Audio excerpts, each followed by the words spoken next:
Hello viewers, இன்னைக்கு நம்ம பார்க்க போறது Death Note episode 6 part 2.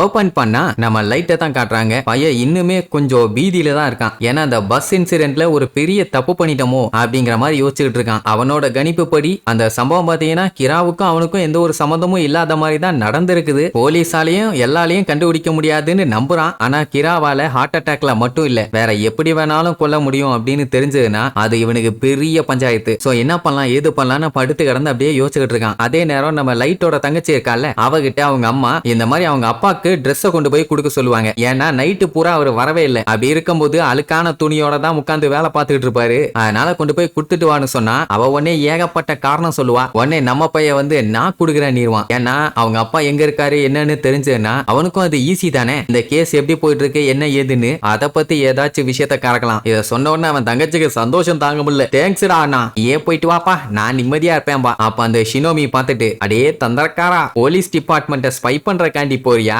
சூப்பருமா, போடா டுபுக்கு, என்னால ரிசப்ஷன் வரைக்கும் தான்டா போக முடியும், அதுக்கு மேல போறது கஷ்டம் தான், பட் இருந்தாலும் ஏதாச்சும் தேருமான்னு பாப்போம் அப்படின்னு சொல்லிட்டு டெத் நோட்ல இருக்க ஒரே ஒரு பேப்பரை மட்டும் கிழிச்சு எடுத்துட்டு போவான். ஏன்டா வெளியில யாரையாச்சும் கொல்ல போறியான்னு கேட்டா எல்லா இடத்துக்கும் டெத் நோட்டையே தூக்கிட்டு போக முடியுமா, சேஃப்டிக்கு ஏதாச்சும் இருக்கணும்ல, அதனால தான் இதை ரொம்ப நாளா பண்ணிட்டு இருக்கேன்னு சொல்லிட்டு அவன் அங்க இருந்து கிளம்பிடுவான். அதே நேரம் அந்த ராய் பையன் செத்து போயிட்டான். அவனோட ஃபியான்சி நவோமி பயங்கரமா விசாரிக்க ஆரம்பிச்சிட்டா. அவளுக்கு பாத்தீங்கன்னா அந்த பஸ் இன்சிடென்ட் தான் மண்டையில ஓடிக்கிட்டே இருக்குது. சோ அதுக்கான டீடைல்ஸ் எல்லாம் கலெக்ட் பண்ணி வச்சிருப்பா. எல்லாத்தையும் ரிலேட் பண்ணி பார்க்கும்போது எதுவுமே கோஇன்சிடென்ஸ் மாதிரி தெரியலையே. சோ இதெல்லாம் வச்சு பார்க்கும்போது கிராவால ஹார்ட் அட்டாக் மட்டும் இல்ல, எப்படி வேணாலும் கொல்ல முடியும்னு பக்காவா கண்டுபிடிச்சிட்டா. அதே நேரம் இங்க நம்ம பையன் நேரா நேஷனல் போலீஸ் ஏஜென்சிக்கு போறான். கண்டிப்பா ஏதாச்சும் இம்பார்ட்டன்டான மீட்டிங்ல தான் இருப்பாருன்னு சொல்லிட்டு நேரா என்ட்ரன்ஸுக்கு போகும்போது கரெக்டா அங்க நவோமி வந்து நின்னுட்டு இருப்பா. இதுக்குன்னா டாஸ்க் போர்ஸை சேர்ந்த யார்ட்டையாச்சும் பேசணும்னு. ஆனா அந்த கிரா சம்பந்தப்பட்ட டாஸ்க் போர்ஸ் ஆளுங்க யாருமே ஹெட் குவார்டர்ஸ்ல இப்ப இல்ல. இத கேட்ட நம்ம பையலுக்கும் ஷாக்கு. ஏன்னா அவன் டேடிக்கு போன் பண்ணி பார்த்தான், அவரு பிக் பண்ணல, போன் ஆஃப்ல இருந்துச்சு. என்ன நடக்குது ஒண்ணுமே புரியலன்னு சரி ஓகே அவ என்னதான் பேசுறான்னு வேடிக்கை பார்ப்போம்னு அப்படியே கேட்டு நிப்பான். அவ அவங்களை கான்டாக்ட் பண்ண ஏதாச்சும் வழி இருக்கா, நான் கிரா இன்வெஸ்டிகேஷன்ல முக்கியமான ஒரு விஷயத்த அவங்க கிட்ட சொல்லணும். இதை கேட்டோன்னு நம்ம பையலுக்கு தூக்கி வாரி போடும். உடனே நேரா நம்ம பையன் போய் அவன் டிடெக்டிவ் சூப்பரிண்டெண்டோட பையன் லைட்டு, அவரு நைட்டு வீட்டுக்கு வரல, அவரு சேஞ்ச் பண்ணிக்கிறதுக்காக ட்ரெஸ் கொண்டு வந்திருக்கேன், நீங்க சொன்னதெல்லாம் கேட்டேன், அவர் இங்க இல்லன்னு. பரவாயில்ல, அவர் வந்ததுக்கு அப்புறம் இதை அவர்கிட்ட கொடுத்துறீங்களா அப்படின்னு உடனே அந்த ரிசப்ஷன்ல இருந்தவருக்கு ஆல்ரெடி இவனை தெரியும், நிறைய டைம் மீட் பண்ணிருக்காரு. என்னப்பா தம்பி வந்து ரொம்ப நாள் ஆச்சு அப்படின்னு உடனே அவனுக்கு இவன் யாருன்னு தெரியல. அட என்ன மறந்துட்டியா, நம்ம எல்லாம் ஒன்னா சேர்ந்து தானே அந்த இன்சூரன்ஸ் மர்டரை சால்வ் பண்ணோம், நீ தானப்பா அதுக்கு ஹெல்ப் பண்ண, என்ன இப்ப நான் ரிசப்ஷனிஸ்டா மாறிட்டேன் அப்படின்னு சொன்ன உடனே சரி ஓகேங்கன்னு அந்த ரிசப்ஷன் ஃபார்ம்ல பேர் எழுதிட்டு கிளம்புறேன்பா. ஆமா நீ இந்த கிரா கேஸ்ல ஹெல்ப் பண்றியா அப்படின்னு உடனே ஆமா எல்லாமே நல்லபடியா தான் போயிட்டு இருக்குது, கண்டிப்பா நான் எல்லாம் பீட் பண்ணுவேன் பானா. உடனே அவளுக்கு தூக்கி வாரி போடும், எது எல்லையே பீட் பண்ணுவானான்னு. அதே நேரம் இவகிட்ட வந்து இந்த மாதிரி ஹெட் குவார்டர்ஸ்ல இப்போதைக்கு யாரும் இல்ல, நீங்க வேணும்னா டீடைல்ஸை கொடுத்துட்டு போங்க, அவங்க வந்த உடனே நாங்க சொல்லிடுறோம். அவ பாத்தீங்கன்னா இல்ல இல்ல நான் அவங்கள நேர்ல பார்த்து தான் சொல்லி ஆகணும்னு ஒத்த கால்ல நிப்பா. உடனே நம்ம பையன் என்ன பண்ணுவான், ஐசா ஒரு பிட்ட போடுவான், நீங்க வேணா என்கிட்ட சொல்லுங்க, எங்க அப்பா தான் கிரா இன்வெஸ்டிகேஷன் பண்ணிட்டு இருக்காரு, அவர் தான் சீஃப், நீங்க என்ன ஏதுன்னு என்கிட்ட சொன்னீங்கன்னா நான் அவர்கிட்ட சொல்லிட போறேன். என்ன அவரோட போன் இப்ப சுவிட்ச் ஆஃப்ல இருக்குது, ஒன்னா அவர் வீட்டுக்கு வந்ததுக்கு அப்புறம் சொல்றேன், இல்லன்னா போன் ஆன் ஆயிடுச்சுன்னா உடனே சொல்லிடுறேன்பா. ஏன்னா இப்ப கேஸ் விஷயமா ரொம்ப பிஸியா இருக்காங்க. அது மட்டும் இல்லாம ஏகப்பட்ட டிடெக்டிவ்ஸ் இந்த கேஸை குவிட் பண்ணிட்டு வேற போயிட்டானுங்க, எல்லாம் அந்த கிராவை பார்த்து பயம் அப்படின்னு இவன் சொன்ன உடனே அங்க இருந்த ஆபீசர்ஸ் எல்லாம் டேய் லைட்டு,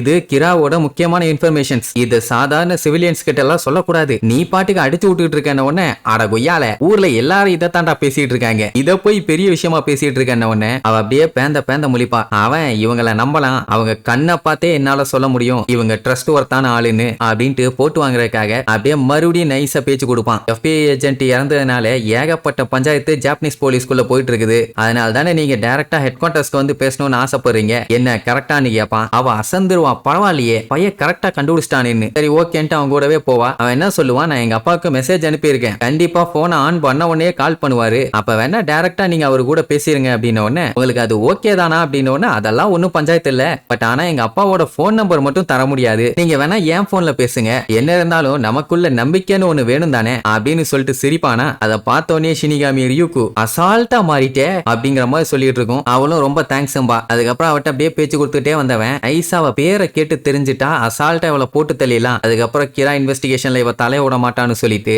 என் பேரு லைட் யகமி. லைட்னா மூனோட கேரக்டர் ஆமா, யகமிங்கிறது நைட்டோட காட் ஆமா. கொஞ்சம் ஸ்டேஞ்சான பேர் தான் அப்படின்னு சார் ரைட்டு. அவ பாத்தீங்கன்னா அவ உண்மையான பேரை சொல்ல மாட்டா, அதுக்கு பதிலா ஷோகோ மக்கி அப்படின்னு பேரை மாத்தி சொல்லுவா. அந்த பேரை எக்ஸ்பிளைன் வேற பண்ணுவாளா. உடனே நம்ம பையலுக்கு சந்தோஷம், இதோட நீ செத்தடின்னு. உடனே நம்ம ரியூக்கு பாத்தீங்கன்னா விழுந்து விழுந்து சிரிக்கும், வாண்டடா வந்து நம்ம பையகிட்ட மாட்டிட்டாளேன்னு. சரி இப்ப அவளை நம்ப வைக்கணும்ல, அதுக்காக இந்த மாதிரி கிராவால விக்டிமை கண்ட்ரோல் பண்ணி கடைசியில கொல்ல முடியுது அப்படின்னு சொன்ன உடனே அவளுக்கு ஷாக் ஆயிரும். ஏன்னா இந்த விஷயத்தை யாருமே கண்டுபிடிச்ச மாதிரி தெரியல. பட் நம்ம பையன் சொன்ன உடனே நானும் இதே தான் யோசிச்சேன், கிராவால சாகறதுக்கு முன்னாடி அவங்கள கண்ட்ரோல் பண்ண முடியுது அப்படின்னா நான் அனலைஸ் பண்ணதும் கரெக்ட் தான். அவனால ஹார்ட் அட்டாக் மட்டும் இல்ல, வேற எப்படி வேணாலும் கொல்ல முடியும், அதை அவன் ப்ரூவ் பண்ணிட்டு இருக்கான்னு சொன்ன உடனே இங்க நம்ம பையலுக்கு யாரா இவ எங்கிருந்துடா வந்திருக்கா, எல்லா விஷயத்தையும் புட்டு புட்டு வைக்கிறாளேன்னு லைட்டா பீதி. அவளை பொறுத்த வரைக்கும் யாரும் இதை நோட்டீஸ் பண்ணலன்னு நினைப்பா. ஆனா எல்லாம் ஆல்ரெடி அதை கண்டுபிடிச்சிட்டாங்கன்னு இவளுக்கு தெரியாது. ஆனா இதை யூஸ் பண்ணியே அந்த கிராவை ஈஸியா கேட்ச் பண்ணிடலாம் அப்படின்னு உடனே அவன் அப்படியே ஷாக்குல, நான் இதை பத்தி கொஞ்சம் கூட யோசிக்கவே இல்லை அப்படின்ட்டு வில்லத்தனமா பேசுவான். அவன் ஒரு கொலகாரன் அப்படி இப்படின்னு. என்ன டவுட் வரக்கூடாதுல்ல அதுக்காக. ஆனா ஒண்ணு மட்டும் முடிவு பண்ணிட்டான், இவளை எப்படியாச்சும் போட்டு தள்ளியே தேணும்னு. அவ வேற சும்மா இல்லாம டெஃபினட்டா எனக்கு தெரிஞ்ச ஒருத்தர் கிராவை ரீசெண்டா மீட் பண்ணியிருக்காரு அப்படின்னு உடனே அவன் சிரிச்சுக்கிட்டே,